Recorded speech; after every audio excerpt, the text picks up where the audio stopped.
Hi guys, my name is Lemel and I'm a newbie trader. So, nandito ko sa Forex mga 3 months na. Ko lang i-share yung mga experiences ko and yung mga wow mali moments ko dito sa trading, dito sa Forex. So, first is yung expectations and why I'm here nagtitrade, kaaral mag-trade. First, yung kitaan. Hindi naman natin may di-deny talaga na grabe, nakakasilaw yung kitaan dito sa Forex trading.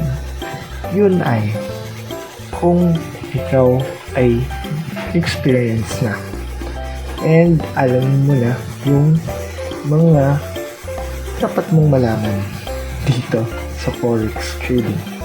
Pero kung yung pakay mo dito is magsugal lang, nako men, huwag mo nang subukan, masisira ang buhay mo, wawaldasin mo lang yan pera mo.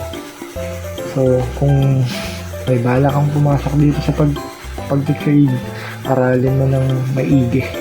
Dapat talagang alagaan mo yung capital mo.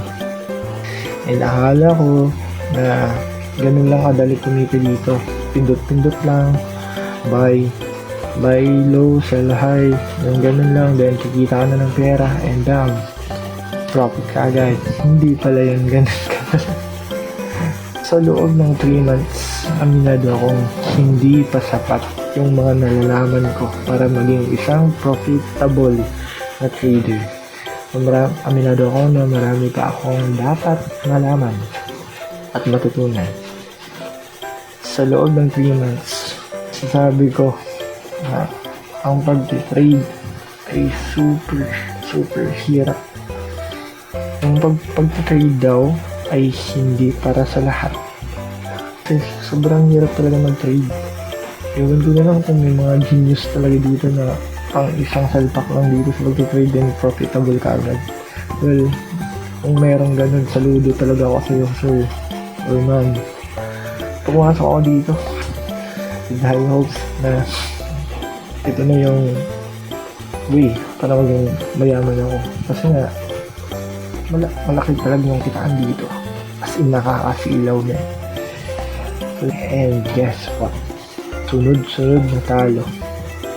Pero, umabot ako sa point na 100k yung naging profit ko. Hindi mo alam kung paano mo nakuha yung ganong halaga, then you don't have any chance to keep that amount. Kasi consider that amount or profit na hindi sa'yo, pinairam lang, babawiin talaga yun talaga sa'yo ng market. Hindi lahat ng nakikita mo sa chart ay opportunity para maglagay ng trade. Sa loob ng 3 months, dun ko masasabi na bilib talaga ako sa mga traders kasi sobrang ang haba ng pasensya ng mga yan. Kasi mag-aantay ng opportunity para mag-enter ng trades and hindi ganun kadali maghanap ng opportunity. Akala ko talaga madali lang mag-trade guys. Sinacrifice ko yung isang pangarap ko, yung makapag South Korea para dito. So sinabi ko sa sarili ko na wala nang atrasan ito. Gagawin ko ang lahat para maging profitable ako.